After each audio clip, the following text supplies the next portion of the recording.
Major Sarah Viper Martinez had always been told she was too small for combat aviation. At 5 feet 4 inches tall, she barely met the minimum height requirements for military pilots. But standing in the briefing room at Bagram Airfield in Afghanistan, surrounded by Navy SEALs who towered over her, size seemed to matter less than skill. The mission they were proposing would test every ounce of her flying ability. The SEAL team leader, Lieutenant Commander Jake Bulldog Thompson, spread aerial photographs across the metal table. His weathered face bore the scars of countless operations, and his voice carried the authority of someone who had seen too much combat.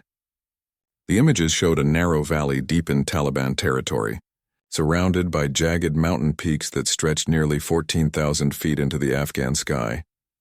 "We need close air support for an extraction," Thompson explained, his finger tracing the treacherous terrain. "But here's the problem. The valley is so narrow and the mountains so high that traditional air support can't get low enough to be effective. We've lost 2 good men in there, and intel says the Taliban is moving in heavy weapons." Sarah studied the photographs carefully.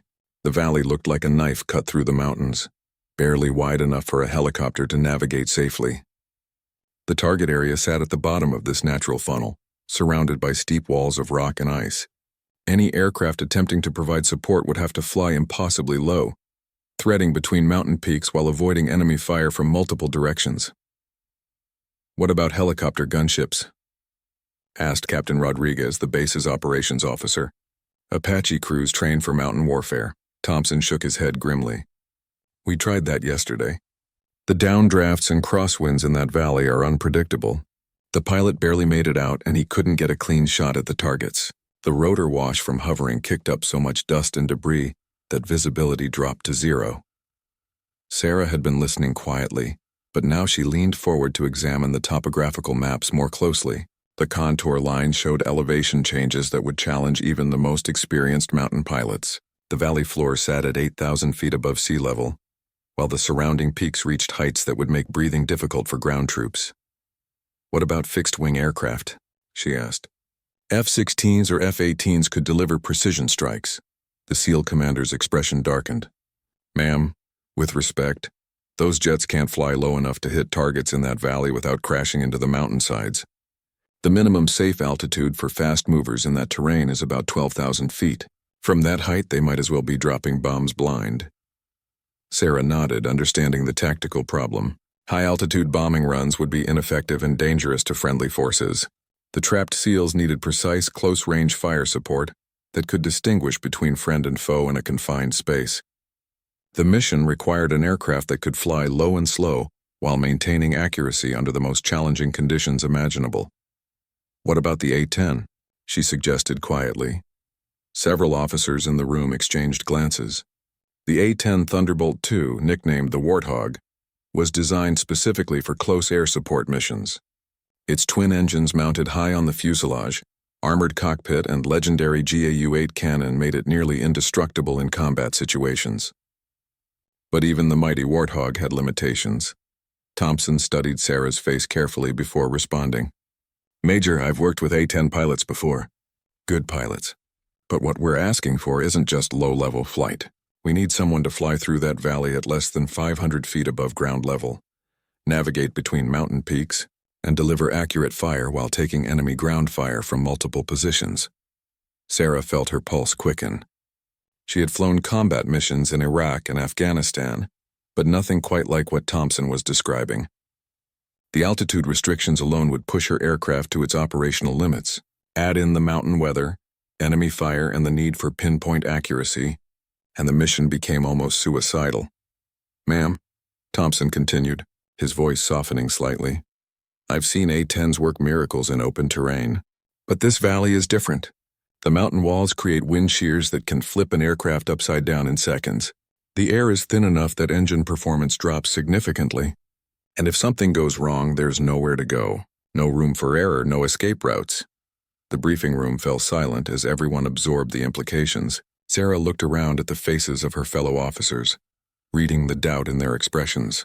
She had spent her entire career proving that she belonged in the cockpit of combat aircraft.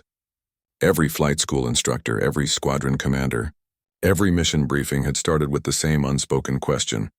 Could a small woman really handle the physical and mental demands of flying attack aircraft in combat? "How long do our people have?" she asked. Thompson checked his watch. "Intel suggests the Taliban is bringing in heavy mortars and possibly shoulder-fired missiles. Our guys can hold their position for maybe 6 hours before they'll be overrun. After that, extraction becomes recovery." Sarah understood the military euphemism. Recovery meant collecting bodies instead of rescuing living soldiers. 2 Navy SEALs were counting on someone to provide the air support they needed to survive. Every minute of delay reduced their chances of making it home alive. "I need to see the weather reports and current wind conditions in that valley," she said, her decision already forming. "And I want to talk to the helicopter pilot who attempted the mission yesterday." Captain Rodriguez started to object. "Major, perhaps we should consider alternative options. Maybe Special Operations Command has other assets available." "Sir, with respect," Sarah interrupted, "we don't have time for alternatives. Those SEALs need help now, not after we've spent hours debating theoretical solutions." Thompson studied her face intently, searching for any sign of doubt or hesitation. Sarah met his gaze steadily, her jaw set with determination. She had spent years training for moments exactly like this one, when training and instinct would determine whether good people lived or died. "Major," Thompson said finally, "if you think you can fly that mission, I'll authorize it. But understand what you're volunteering for. No one has successfully flown fixed-wing aircraft through that valley at the altitudes we're talking about. The terrain alone could kill you before the enemy gets a chance." Sarah smiled grimly. "Lieutenant Commander, the SEALs said no one could fly that low. Maybe it's time someone proved you wrong." The pre-flight preparation began immediately after the briefing ended. Sarah hurried to the Flight Operations Center, her mind already calculating the complex variables that would determine mission success. The A-10 Thunderbolt II waiting on the tarmac had seen extensive combat, its gray paint scarred by shrapnel and faded by desert sun. Ground crews were already loading the aircraft with a mixed payload of 30mm cannon rounds and precision-guided missiles. Chief Master Sergeant Williams, the senior crew chief, approached with a clipboard full of technical data. His weathered hands showed the calluses of 30 years maintaining combat aircraft in hostile environments. "Major, I've been working on Warthog since before you were born," he said, his voice heavy with concern. "This bird will fly through hell and back, but what you're planning is beyond anything in the technical manual." Sarah accepted the clipboard and reviewed the aircraft's maintenance status. Every system showed green, but she knew that mechanical perfection meant nothing if the mission exceeded the aircraft's design limitations. The A-10 was built for close air support, but its optimal operating altitude was between 1,000 and 5,000 feet above ground level. The Valley mission would require sustained flight at altitudes that pushed the aircraft into uncharted territory. "Chief, what's our engine performance at 8,000 feet density altitude with full combat load?" she asked, calculating the effects of high altitude on her twin turbofan engines. Williams consulted his performance charts. "You're looking at about 15% power loss compared to sea-level operations. Add in the turbulence from mountain downdrafts and your safety margins disappear completely." "Ma'am, I've seen good pilots die in less challenging conditions." Sarah nodded, absorbing the technical reality of her situation. The thin air at high altitude would reduce engine thrust exactly when she would need maximum power to maneuver through the narrow valley. The A-10's normally reliable flight characteristics would become unpredictable in the extreme conditions she was about to face. Weather Officer Captain Jennifer Hayes arrived with updated meteorological reports. The mountain valley created its own weather patterns, with wind speeds and directions that changed rapidly throughout the day. "Major, we're seeing sustained winds of 25 knots from the northwest with gusts up to 40 knots. The wind shear between the valley floor and the mountain peaks is severe enough to cause structural damage to aircraft." Sarah studied the weather data carefully. Wind shear could flip an aircraft completely out of control in seconds, especially at the low altitudes required for this mission. The A-10 was built to withstand battle damage, but physics remained unforgiving. Even the toughest aircraft could be destroyed by natural forces beyond the pilot's control. "What about visibility conditions?" she asked. "Variable," Hayes replied. "Mountain fog is building in the lower elevations, and there's a chance of afternoon thunderstorms. If weather deteriorates while you're in the valley, there won't be anywhere to wait it out." The implications were clear. Sarah would have one opportunity to complete the mission successfully. If conditions deteriorated or mechanical problems developed, the narrow valley offered no safe landing sites and no room for emergency maneuvers. Success meant bringing the aircraft home intact. Failure probably meant death. Lieutenant Commander Thompson joined the group carrying encrypted communications equipment and detailed intelligence reports. Major, I've been in contact with the trapped team. Their situation is deteriorating faster than we anticipated. Taliban forces are moving mortar teams into position for a coordinated assault. Sarah felt the weight of responsibility settling on her shoulders. 2 Navy SEALs were depending on her ability to deliver accurate fire support in impossible conditions. Their families would never know the details of how they died if this mission failed, but their deaths would weigh on her conscience forever. "What's the exact target location?" she asked, studying the GPS coordinates Thompson provided. "The enemy positions are dug into the north face of the valley, approximately 200 meters above our guy's position.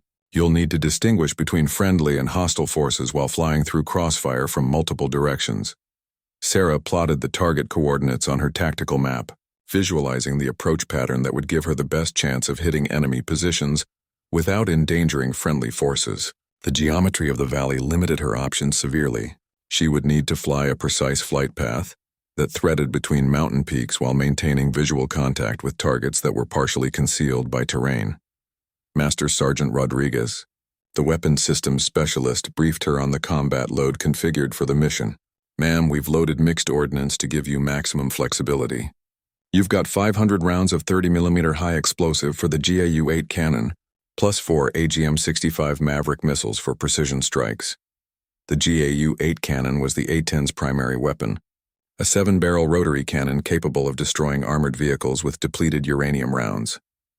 But in the confined space of the mountain valley, accuracy would be more important than raw firepower. Sarah would need to place every round precisely to avoid hitting friendly forces positioned dangerously close to enemy targets. "Chief, I need you to check the cannon bore sight personally," she instructed Williams. "If my gun alignment is off by even a few degrees, I could hit our own people instead of the targets." Williams nodded grimly. "Already done, Major. I've personally verified every weapon system on this aircraft." "But ma'am, flying that low in those conditions, equipment precision won't matter if you can't maintain aircraft control."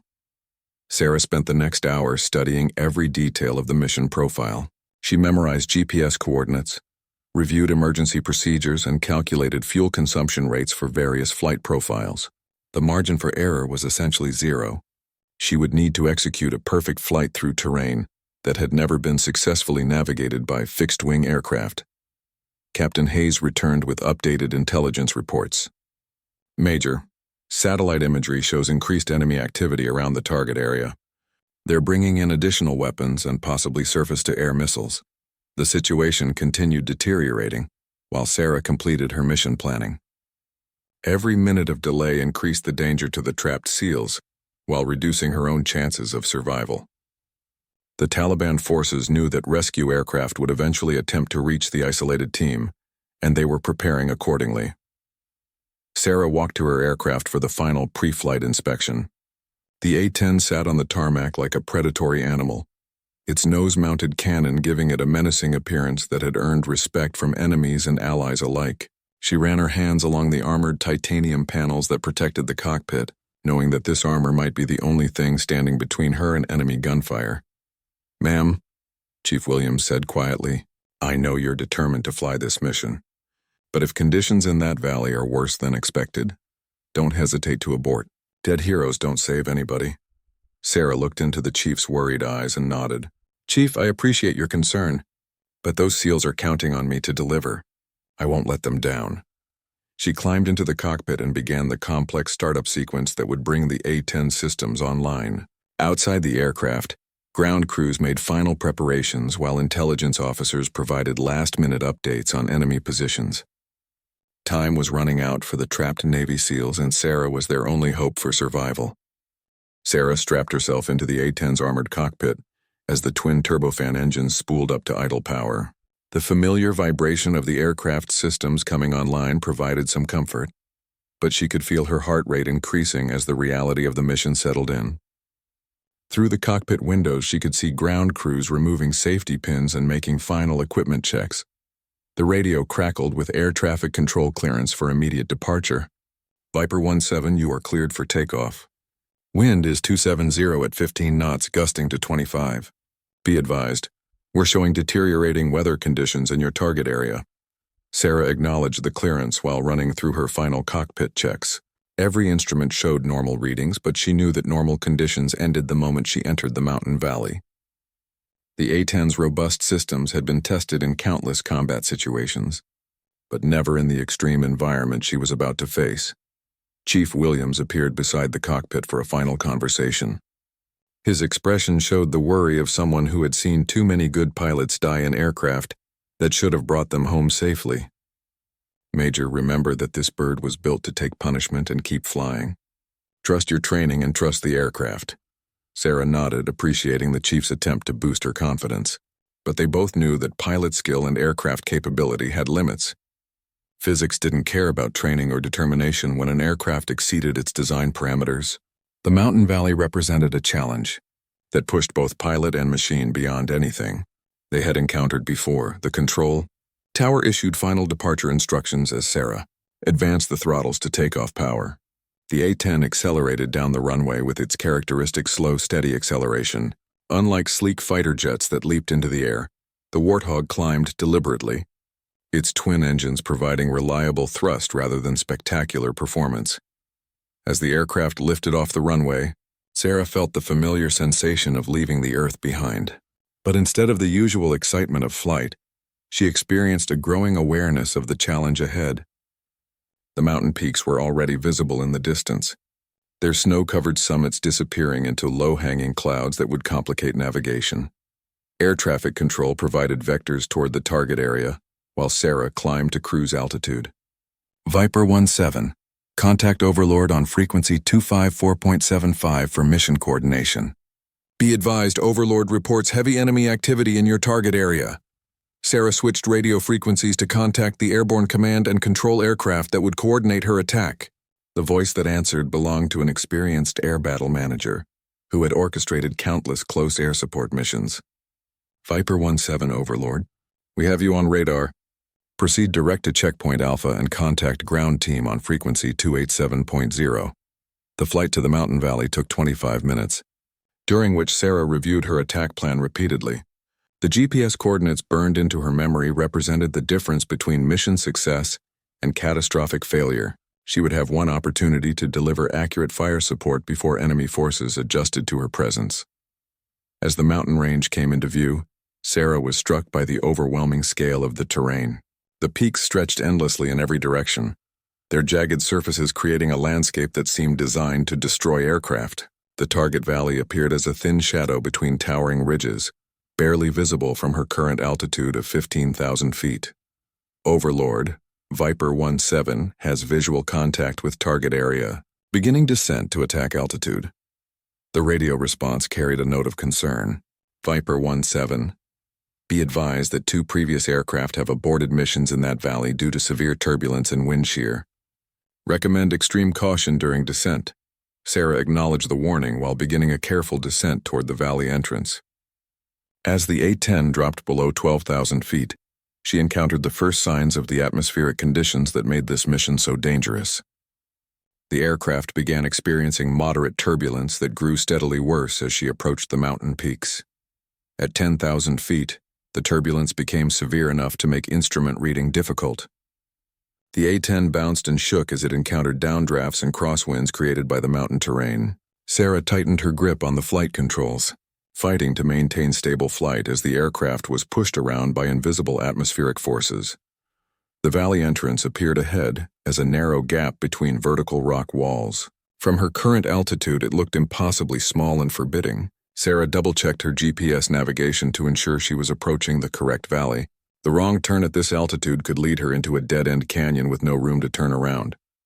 Ground team, Viper 17 inbound to your location. Request talk-on for target identification. The response came from one of the trapped Navy SEALs, his voice tense with the stress of combat. Viper 17, Groundhog 6. We are taking heavy fire from positions on the north wall of the valley. We need immediate close air support or we won't last much longer. Sarah could hear the sound of gunfire and explosions in the background of the SEAL's transmission. The situation on the ground was deteriorating rapidly, while she struggled to position her aircraft for an effective attack. Every second of delay increased the danger to the friendly forces counting on her support. As she approached the valley entrance, Sarah reduced airspeed and continued her descent. The mountain wall seemed to reach up toward her aircraft like giant hands trying to snatch it from the sky. The A-10's altimeter showed 8,500 feet and descending, putting her well below the surrounding peaks. The moment she entered the valley, conditions became dramatically worse. Wind shear caught the aircraft and threw it sideways toward the rocky walls. Sarah fought the controls desperately, using every ounce of skill and strength to maintain flight. The A-10's twin engines roared as she added power to compensate for the violent atmospheric conditions. Ahead, the valley floor was barely visible through a haze of dust and smoke, kicked up by the ongoing battle. Sarah could see muzzle flashes from enemy positions dug into the mountainside, but distinguishing between friendly and hostile forces would require her to fly even lower into the teeth of the defensive fire. Groundhog 6, I have visual contact with your area. I need you to mark your position immediately so I can avoid hitting friendly forces. The SEAL's response was nearly drowned out by the sound of nearby explosions. Viper 17, we're marking our position with infrared strobes. Enemy positions are approximately 200 meters up the north wall from our location. Sarah activated her aircraft's targeting systems while fighting to maintain control in the brutal atmospheric conditions. The A-10 was being thrown around like a toy airplane, making precise target acquisition nearly impossible. She would need to get even lower and slower to deliver accurate fire. But doing so would expose her to intense ground fire from multiple enemy positions. The mission was about to transition from dangerous to suicidal. But the voices of the trapped SEALs reminded her why she had volunteered for this impossible task. Two good men were depending on her ability to deliver precision fire support under conditions that no pilot had ever successfully navigated.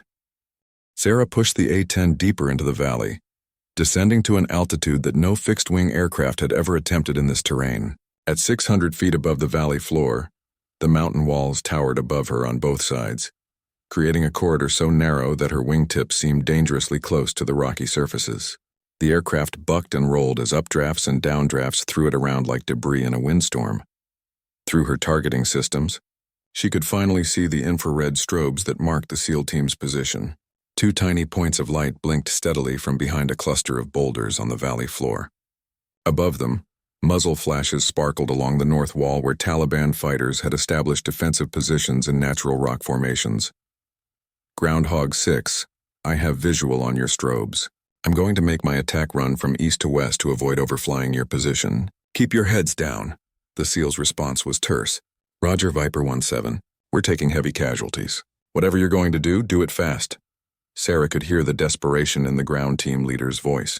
The Navy SEALs were elite warriors trained to handle impossible situations, but they were pinned down by superior numbers in terrain that offered no escape routes. Their survival depended entirely on her ability to neutralize the enemy positions without hitting friendly forces positioned dangerously close to the targets. She lined up for her first attack run, fighting the aircraft's controls as wind shear tried to push her into the valley walls. The A-10's targeting computer struggled to maintain a lock on the enemy positions as the aircraft bounced through the turbulent air.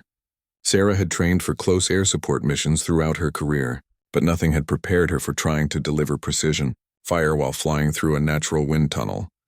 Enemy tracers began, streaking past the cockpit as Taliban fighters directed their fire at the approaching aircraft. Sarah could see multiple muzzle flashes along the mountainside, indicating that she was facing a well-organized defensive position with overlapping fields of fire. The A-10's armored cockpit was designed to protect against small arms fire, but concentrated fire from multiple directions could penetrate even the strongest armor. At 300 feet above ground level, Sarah triggered her first burst from the GAU-8 cannon. The massive 7-barrel weapon sent a stream of 30mm rounds into the mountainside, each projectile capable of destroying armored vehicles. The cannon's distinctive sound echoed off the valley walls as high explosive rounds detonated among the enemy positions. The effect was immediate and devastating. Several of the muzzle flashes disappeared as the cannon rounds found their targets, but Sarah could see that many enemy positions remained active, and return fire was intensifying as Taliban fighters adjusted to her attack pattern. Bullet impacts began sparking off the A-10's armored surfaces as enemy gunners found their range. "Good hits, Viper 1-7, the SEAL team leader shouted over the radio. "You got at least 3 positions on the north wall, but we're still taking fire from the eastern end of their line." Sarah pulled the aircraft into a tight turn to set up for another attack run. The maneuver pushed the A-10 to its structural limits as she fought to keep it flying in the violent atmospheric conditions. The twin engines screamed as she added power to maintain airspeed through the turn. Warning lights flickered on the instrument panel as various aircraft systems registered readings beyond normal operating parameters. The second attack run required her to fly even lower to reach the remaining enemy positions. Sarah descended to less than 200 feet above the valley floor, so low that she could see individual rocks and boulders scattered across the terrain below. At this altitude, the margin for error disappeared completely. Any loss of control would result in immediate ground impact, with no possibility of recovery. Enemy fire reached a crescendo as Taliban fighters concentrated their weapons on the low-flying aircraft. Sarah could hear bullet impacts on the fuselage and wings as multiple automatic weapons targeted her A-10. The aircraft's damage assessment systems began reporting hits to non-critical components, but she knew that a single lucky shot could still bring down even the legendary Warthog. She triggered another burst from the GAU-8 cannon, walking the rounds across the remaining enemy positions. The high-explosive projectiles detonated in brilliant flashes against the rocky mountainside, sending debris cascading down toward the valley floor. Through her targeting systems, she could see that several more muzzle flashes had disappeared, but enemy return fire continued from concealed positions. "Viper 1-7, you're taking heavy fire," Overlord warned over the radio. "Recommend you climb to a safer altitude and reassess the situation." Sarah ignored the advice from the airborne command aircraft. Climbing to a safe altitude would end her ability to provide effective close air support to the trapped SEALs. The enemy positions were too well concealed and too close to friendly forces for high-altitude attacks to be effective. She had to stay low and accept the risks. A loud metallic bang echoed through the cockpit as a larger caliber round struck the aircraft's engine nacelle. The right engine's warning lights illuminated immediately, indicating damage to critical components. Sarah scanned her engine instruments quickly, noting that the damaged engine was still producing power but showing signs of severe stress. "Groundhog 6, how much more do you need?" she asked, setting up for what might be her final attack run. The SEAL's response carried a note of amazement. "Viper 1-7, you've taken out most of their positions. We can see Taliban fighters retreating from the north wall. Just keep them suppressed for another 2 minutes while we move to the extraction point." Sarah made a third attack run, this time using her remaining Maverick missiles to target the largest enemy position. The precision-guided weapons streaked from their launch rails and detonated with tremendous force against the mountainside. The explosion sent shockwaves through the valley that shook her aircraft even at its low altitude. The effect on enemy morale was immediate. Sarah could see Taliban fighters abandoning their positions and fleeing deeper into the mountains. The sustained attack by the lone A-10 had broken their will to continue fighting against what they had assumed would be easy targets. "Viper 1-7, outstanding work," the SEAL team leader transmitted. "Enemy contact has ceased. We're moving to the extraction point now. You saved our lives." Sarah felt a surge of relief and satisfaction as she pulled the damaged A-10 into a climb away from the valley floor. The mission had succeeded despite conditions that should have made it impossible. But her relief was tempered by the realization that she still had to fly the damaged aircraft back to base through the same treacherous mountain terrain. As she climbed toward safer altitude, warning lights continued to illuminate on her instrument panel. The right engine was losing power steadily, and several aircraft systems were showing signs of battle damage. The flight home would test both her piloting skills and the A-10's legendary ability to absorb punishment and continue flying. But for now, 2 Navy SEALs were alive who would have died without her intervention. The SEALs had said no one could fly that low in those conditions. Sarah had just proved them wrong. As Sarah climbed away from the valley, the full extent of her aircraft's damage became apparent. The right engine was rapidly losing power, its temperature gauges climbing into the red zone as damaged components struggled to function. Oil pressure was dropping steadily, indicating that enemy fire had punctured critical engine systems. Warning lights flickered across the instrument panel like an electronic Christmas tree. Overlord, Viper 17 declaring an emergency, she transmitted, her voice steady despite the growing crisis. I have significant battle damage and am losing my right engine. Request vectors to the nearest suitable airfield. The response from the Airborne Command aircraft was immediate. Viper 17, understand you're declaring an emergency. Vector heading 090 for Kandahar Airfield. Distance 65 nautical miles. Emergency equipment is being alerted. Sarah acknowledged the vector while fighting to maintain control of the increasingly unstable aircraft. The A-10 was designed to fly on a single engine, but the damage extended beyond just the power plant. She could feel abnormal vibrations through the flight controls, suggesting that enemy fire had also damaged flight control surfaces or hydraulic systems. The right engine fire warning light illuminated with an ominous red glow.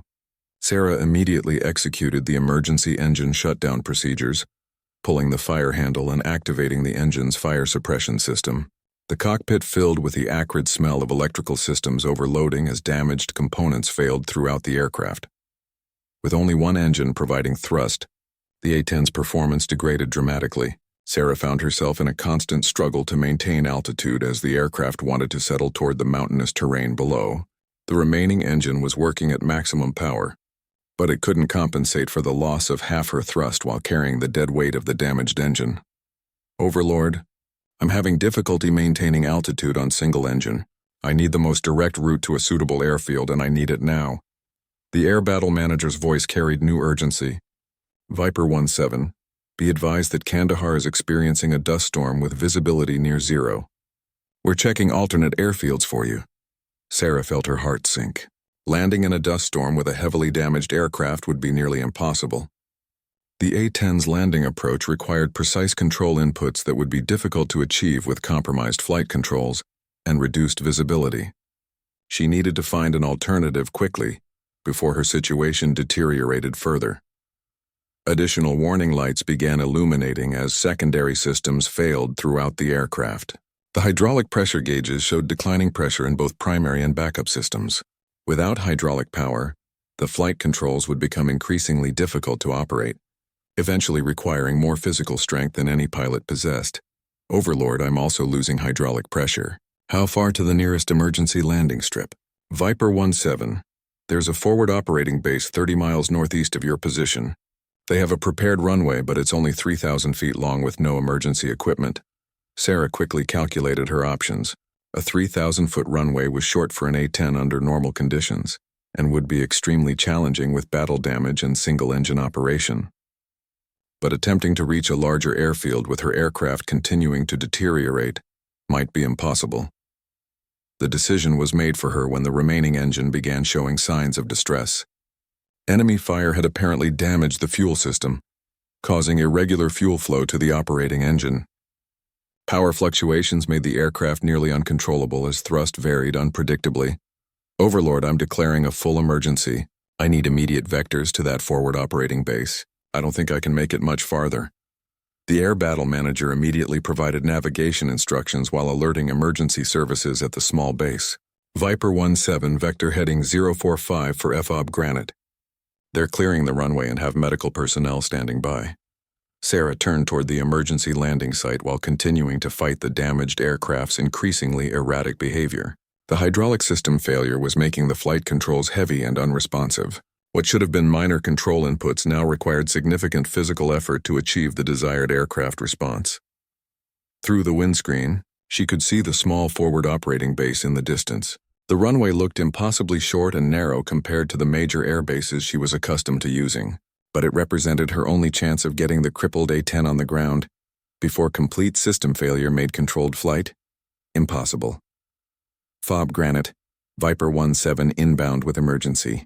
I have battle damage, single engine operation, and hydraulic failure. Request crash and rescue equipment standing by.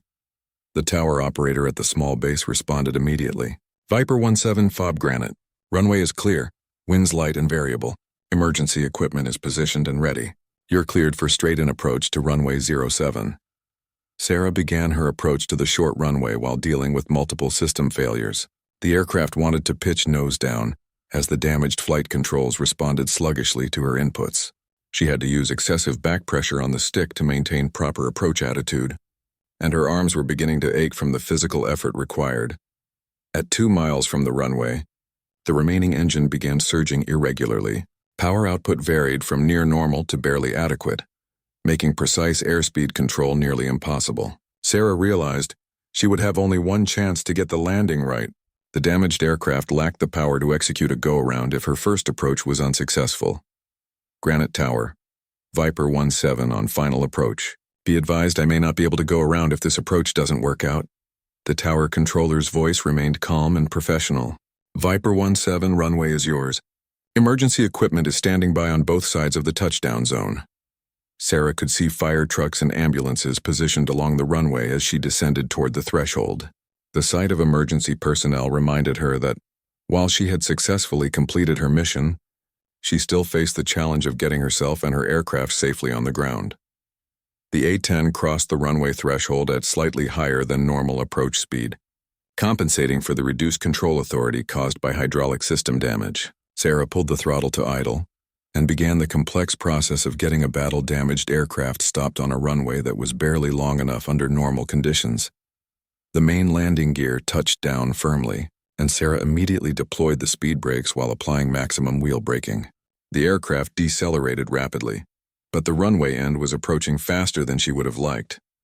For a moment, it appeared that the A-10 might overrun the runway and crash into the terrain beyond, but the legendary Warthog proved once again why it had earned the respect of pilots and maintainers around the world. Despite massive battle damage and multiple system failures, the aircraft came to a stop with less than 200 feet of runway remaining. As the engine spooled down and emergency crews surrounded the aircraft, Sarah sat quietly in the cockpit for a moment, processing what she had just accomplished. The mission that Navy SEALs said was impossible had been completed successfully, and she had managed to bring her damaged aircraft home safely. Emergency crews surrounded the battle-damaged A-10 as Sarah shut down the remaining engine and began the post-flight inspection from the cockpit. Smoke still drifted from the destroyed right engine, and she could see multiple bullet holes scattered across the aircraft's wings and fuselage. The legendary Warthog had lived up to its reputation for survivability, but the extent of the damage was sobering. Chief Master Sergeant Williams arrived at FOB Granite within hours, leading a team of maintenance specialists tasked with assessing the aircraft's condition. His expression as he examined the bullet holes and battle damage showed the amazement of someone who understood exactly how close Sarah had come to not making it home at all. "Major, I've been working on A-10s for 3 decades, he said, shaking his head in disbelief. "I've never seen an aircraft take this much damage and still fly. You've got 47 holes in the fuselage, both engines damaged, hydraulic lines severed, and flight control surfaces that look like Swiss cheese."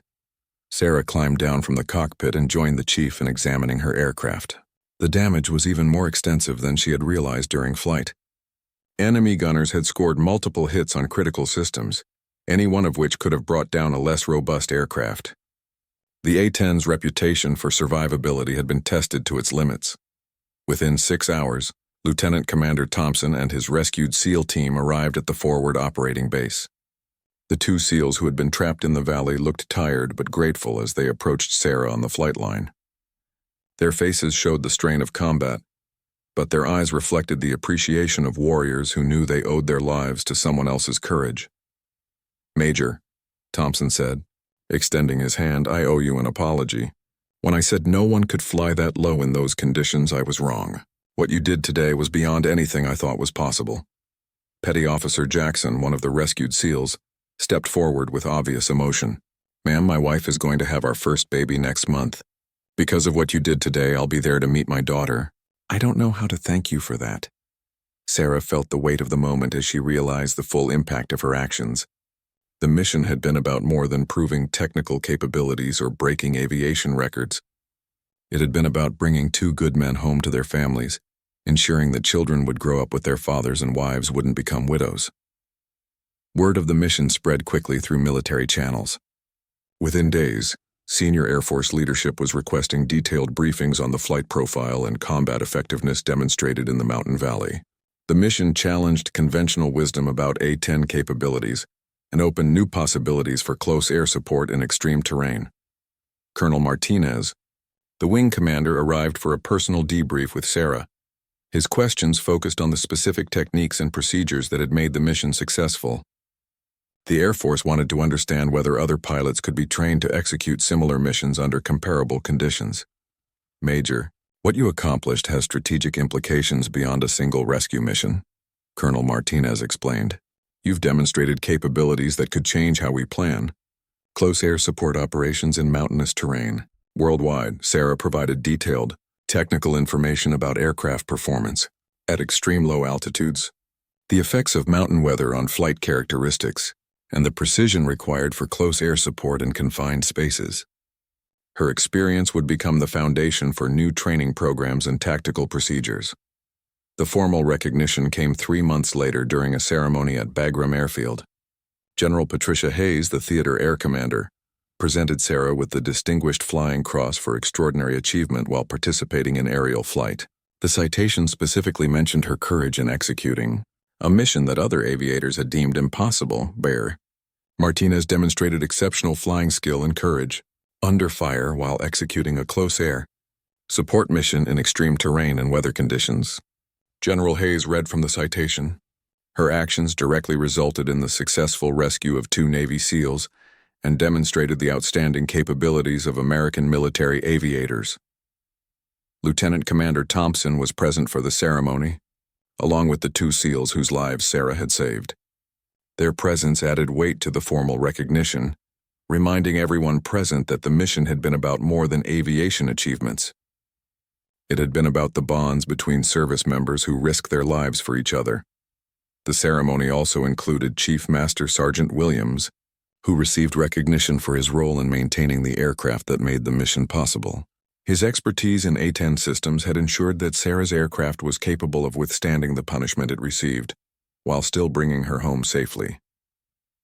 Following the ceremony, Sarah was approached by a team of test pilots and engineers who wanted to study her experience for future aircraft development. The mission had provided valuable data about aircraft performance in extreme conditions that would influence the design of next-generation close air support aircraft. Major, what you proved that day is that pilot skill can overcome technological limitations, explained Colonel Roberts from the Air Force Test Center. The data from your mission is helping us design aircraft and train pilots for situations we never thought possible. But perhaps the most meaningful recognition came in a simple letter from Petty Officer Jackson's wife, written after their daughter was born. The photograph enclosed showed Jackson holding his newborn daughter, with a note that read, "Thank you for making sure my husband was there to meet Emma. She'll grow up knowing that heroes like you exist." Sarah kept that photograph on her desk as a reminder of why she flew. The technical achievements and formal recognition were important, but the real measure of success was found in the families that remained whole, because she had been willing to attempt the impossible. The mission also changed how the Navy SEALs viewed close air support capabilities. Thompson later testified before Congress about the importance of maintaining A-10 aircraft in the military inventory, specifically citing Sarah's mission as proof that no other aircraft could have achieved the same results under those conditions. The A-10 and pilots, like Major Martinez, represent capabilities that cannot be replicated by any other aircraft or crew, Thompson told the Congressional Committee. What she accomplished that day saved American lives and demonstrated why this aircraft remains essential to our national defense.